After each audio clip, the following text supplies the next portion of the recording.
Picture this, you're out at a pub with a couple mates having a couple of drinks, and in the corner of your eye you see these bar staff carrying this microphone and this big speaker over to this little stage.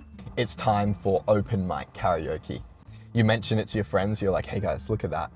You guys should do it, you should do it, and you point to John across the table from you.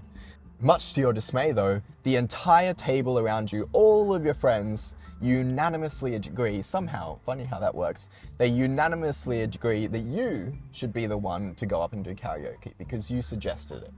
And so they drag you up there, they force you up by the arm, they plonk you in front of the microphone and run back to their chairs laughing, ready to watch this whole thing unfold. And surprisingly, you feel okay about this because you've improved your confidence a lot recently. You can do things that you never would have dreamed of being able to do back in the past. Now you can kind of talk to girls, you can order food with ease, you can tell jokes in front of a big group of people, no problem whatsoever. So this shouldn't be too much of a step up, you think. But as you're standing there in front of the microphone with the bright lights looking at you, all those sets of eyes staring dead at you, you start to feel a little trickle of sweat trickle down your brow, and you start to feel your hands shake as you reach to adjust the microphone. You're nervous. You're not just nervous, in fact, you're petrified. The hands of fear have grasped you as hard as they possibly can, and they're squeezing the life out of you. You manage to snap out of your paralysis and awkwardly walk over to the bar where you order 5 shots of the strongest drink they have. And you knock them all down, trying to ignore the understanding yet disappointed looks from your friends. You failed where you never thought you would, and you're wondering that why, when all of this other stuff seems so easy, why this was so hard. If you've ever experienced anything like this, where you feel like you're more scared than you should be, that is an example of what I like to call the karaoke paradox. It's where you are desensitized to the activities in your everyday life that some people might find difficult in terms of confidence. They might find scary. I first noticed that this was a thing when I went to an improv class for the first time. I'd been doing fine with talking to people at my run club to try to make friends and all of that stuff, even just chatting around with my athletics group. But when it came to this, I was terrified. I went up in front of the stage and had to do like a little back and forth with this other guy. And I was really nervous. I still did it, but I was nervous. And it wasn't that much more difficult than just going up to some random people at my run club and talking to them. But it was just that I was so used to going up and talking that wasn't scary. It was that this other stuff, this talking to people at run club, hadn't prepared me for this new stuff, the improv. That was the bit that upset me. I came to this realization that I needed to build real confidence and not just be desensitized to certain stuff. The difference between desensitization and real confidence is that real confidence is applied everywhere. So even in new situations that you've never been in before, you will still feel comfortable. Now, desensitization does have some benefits, so don't worry if you feel like you may have just been desensitized. It's actually a good thing still, because desensitization allows you to be comfortable in those situations you are comfortable in. That's a good thing, right?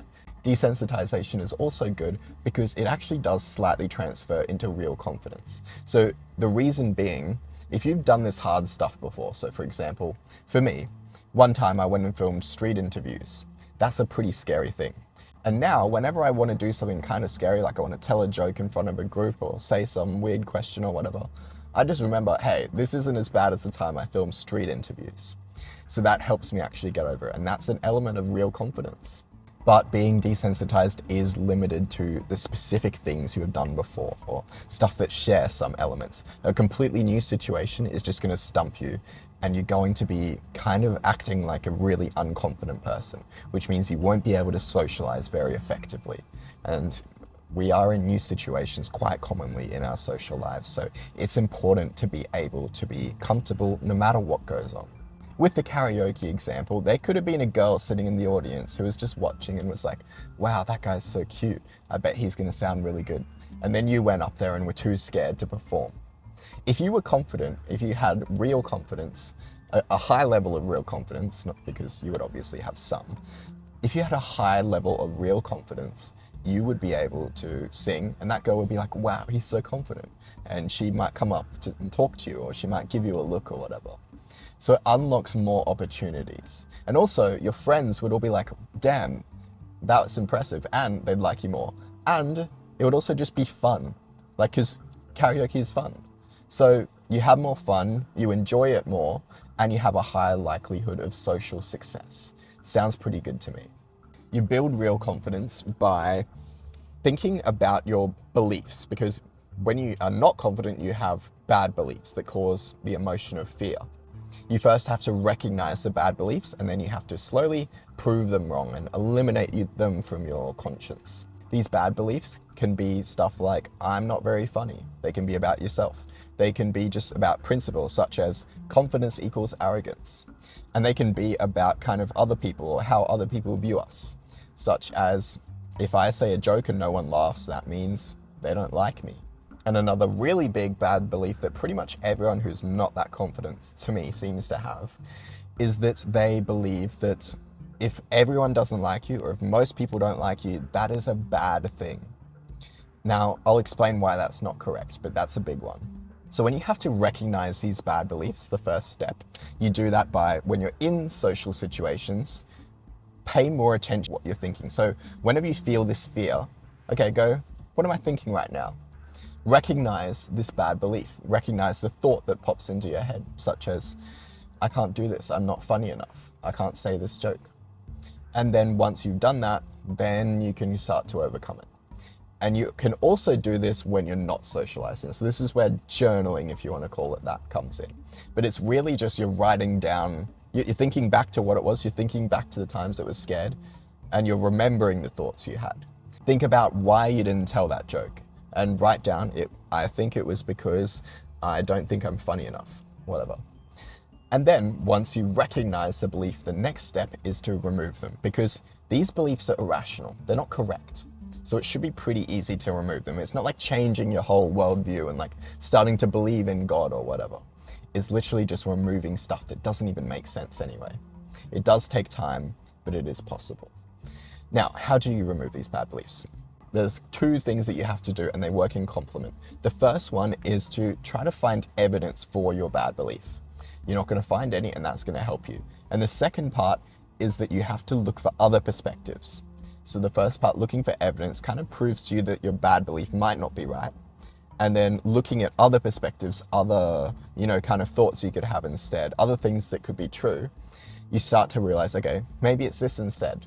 And that is how you change the underlying belief. Over time, you do that lots of times and your underlying belief will change. So when you're looking for evidence, let's take the example of, let's say you had an awkward silence and your thought was, okay, these other people are probably judging me for this awkward silence and don't like me. The underlying belief there, which you're trying to change, the bad belief, is that when I have an awkward silence, people are judging me.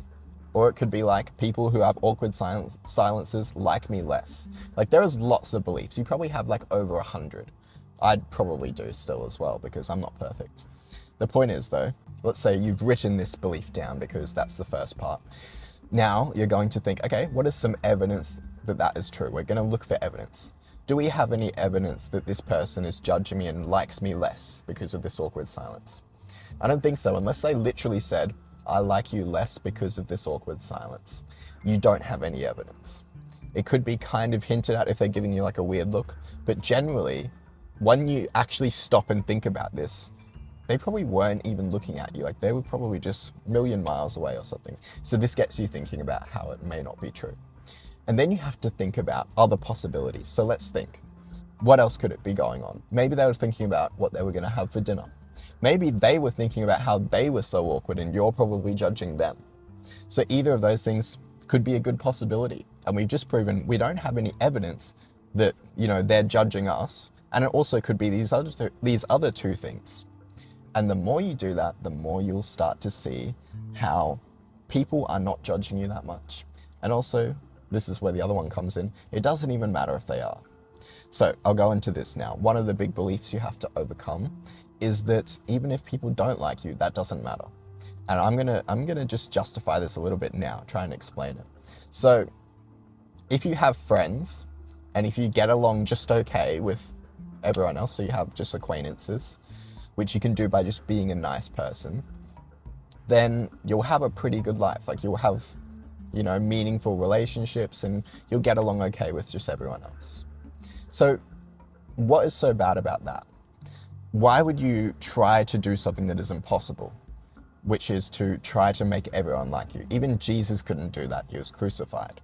So the goal is not to get everyone to like you. As I said in my last video, the goal is to have a couple close friends and to just get along okay with everyone else. So in summary, you may have been brute forcing your way to confidence by just repeating activities over and over until you become desensitized, until they're not scary anymore. But the way to unlock even more social potential, to become even more charismatic, to have more fun, to meet more people, is to remove these underlying negative beliefs about yourself and about other people and how they view you.